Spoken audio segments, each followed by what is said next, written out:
I enjoy the conversation. I mean, 2-3 years ago, we were arguing about whether climate change was real. And now we've moved beyond that. Now the question is, should there be a carbon cap that seems to be the way place, or should it just be investments in things that actually bring down the cost of energy for everyone? Okay, well, I agree that we should be investing and bringing down the cost for everyone. Now, then the debate is, are major reductions in carbon necessary? Do we actually need a cap as well? Well, for the companies I work with and for governments, they actually want the rules set. We know what happens when the rules aren't set. But what's happening when the rules are not set is we see companies, and like we've just seen in Wall Street. But Adam, we've seen without an effective SEC, without an effective regulatory framework, people can invest and there's no guarantee for the investment. But Adam, your side itself is proposing no cap on 80% of the world that currently generates 54%. We are not proposing 54% of the greenhouse gases. This is the old Kyoto system, and I don't think any of us are supporting that. John, could we just answer the word major, which seemed to be the really serious question that the lady here asked. If I'm being quite honest about major, to influence climate in any way, you fundamentally would have to throw 4 billion people out of work. You'd have to keep every ounce of coal in the ground, every ounce of oil in the ground. And let's be absolutely frank, it isn't going to happen, because the impact of anything less from changing your light bulbs to biofuels is absolutely non-existent on climate. And that's my point. If it were truly worth doing, the costs would be right, but it won't work on climate. No, Philip, I would really like to take you up on a point here, because I think that what we're seeing here, when we began, the introduction that was given was that your side accepted the fundamental reality of climate change caused by greenhouse gases in the atmosphere, but all you've done is to deny it. No, both no. Well, there has been a tendency to, I think, almost accuse the other side of intellectual dishonesty. Philip, you used the term junk science. Adam, you accused Peter Huber of contempt. Bjorn, you accused Oliver Tickell of doom mongering. But I've been very do you in fact, Adam, do you think your opponent's arguments are intellectually dishonest? Well, that's for them to decide in their consciousness tonight. But no, actually, it's a question to you. But the question, I guess, I accuse my opponent of contempt. And when someone says 5 billion poor people are the problem, and that was a direct quote from what he said, that is a contemptuous statement. Our job sent to their shores. That is a contemptuous statement. I think that is a fact. Well, if anybody took a discussion of jobs as contempt, I truly apologize. I feel no contempt. I'm trying to talk about macroeconomic effects in a global economy. You know, many people feel there is a global economy and things do move like that. As for saying, you know, their fecundity has beaten our gluttony, I don't know which is ruder, to be, you know, gross and eat too much or to have lots of children, but I don't mean any contempt by it. I'm just saying it is an actual fact. It really is the truth. Speaking for the motion. Yeah, John, one of the great things about the Rosencrantz Foundation debates is precisely that they assume that each side respects the position of the other. And one of the great things about this debate is that I'm hearing all these arguments. I actually am happy to respect the position. And in fact, one of the terrible things that has happened recently is the attempt to close down debate and in fact to attack people with the use of extremely, not my colleagues here, extremely unpleasant language. It is absolutely that debate is vital on a topic like this. It's vigorous. Of course, Hunter and I are going to go at each other, but I respect her position absolutely, and not one of us denies the influence of humans on climate change on this panel. Philip, you yourself spoke earlier of this global warming nonsense. This global warming nonsense. This global warming nonsense. I wrote it down. You spoke of CO2 as a single variable on the market. Yes, absolutely. Bjorn Lomborg said major carbon cuts will do little to change the temperature and nothing to save the world. This is, in fact, a denialism of the reality of climate change. I'm sorry, that is what I absolutely am unhappy with. You are telling me I'm denying it. Boys, you're not debating the topic. You're not debating the topic. I'm going to go to some more questions because we're in a little bit of a circular loop on this one.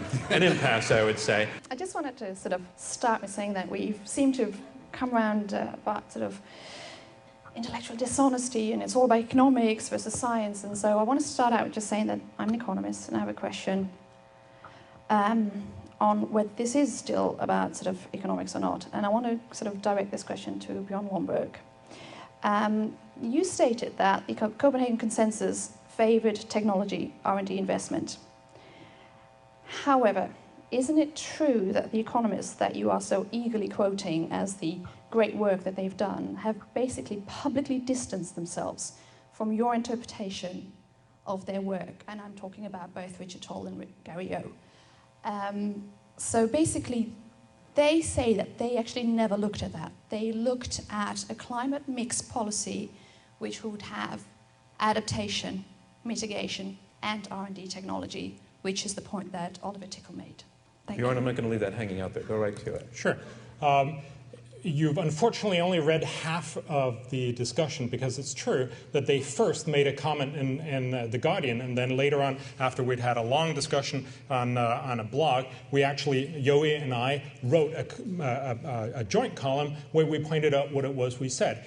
Yes, Yoey, and to a certain extent Toll, believes that it's also a good idea that we invest, and remember, it's mainly investing in research and development, but also investing in carbon reductions right now. There was another party, Professor Green, who made the argument that we should be investing much more in research and development and only much later invest in cutting carbon emissions. What came out of the Copenhagen Consensus, where we had 8 of the world's top economists, including 5 Nobel laureates, looking at all that stuff, they said, well, if you look just at carbon reductions, which is what we talk about here tonight, that probably pays less than $1 back on the dollar. Whereas if we invest in research and development, it probably does $11 worth of good for every dollar. But Bjorn, this is a completely false choice. This is another one of your false choices. And there is no choice here. We absolutely need to invest in R&D in order to achieve these cuts. And this is the brilliant and very, very good demonstration that Oliver Tickell can't see anything that we shouldn't be spending money on and say, let's spend money on it. I would suggest that we should spend money on things that gives $11 of good in the world, but we don't spend $1 for every time we just get 90 cents. In the New Yorker last week,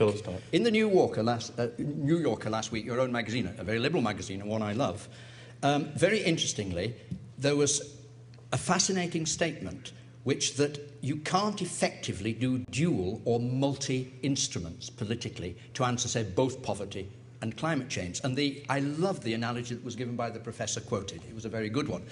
I might wish to save energy, and I've invited you all round for dinner. It'd be very nice to meet you all for dinner. But in fact, I'm going to cook my pizzas and all the rest of it in the shower, so I'm going to save energy. Of course, you're going to end up with a very, very rotten dinner. And I think this is at the heart of what we're discussing here. How far do dual instruments and multi-instruments actually work? And I think it's where I do passionately disagree with Oliver on this, because let's be honest, in our old households and everything, we have a given income. We have to make very, very difficult choices.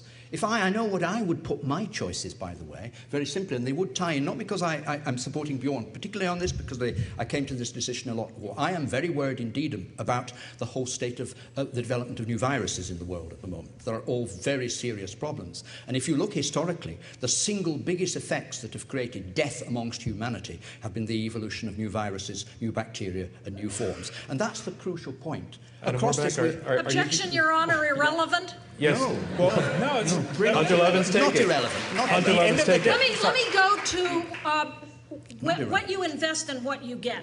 Little company across the river, Ferrara Construction, put solar panels on the top of its building.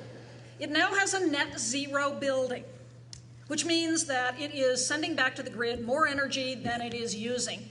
They are selling the energy for about $1.11 per square foot, as opposed to paying $2.30 a square foot, which they had previously been doing to buy their electricity from the grid. Now, spread this across the country. Southern California Edison recently built a 250-megawatt power plant on roofs spread around the county at a price point of $875 million. A coal plant was recently canceled in Montana at a price point of about $800 million. Very close. We are very near what's called grid parity, where the solar technologies are actually cheaper than generating electricity through coal, which is why I don't believe the numbers that China is going to build all these coal plants. You know who the world's first green billionaire is? He's a Chinese solar entrepreneur. They have just announced that they're going to increase. Yeah. They've just announced their official spokesman. I want to give Bjorn a chance, because you had quite a chance I have, so far. But just, it's crucial that China has just announced a 30% increase. They've just announced it.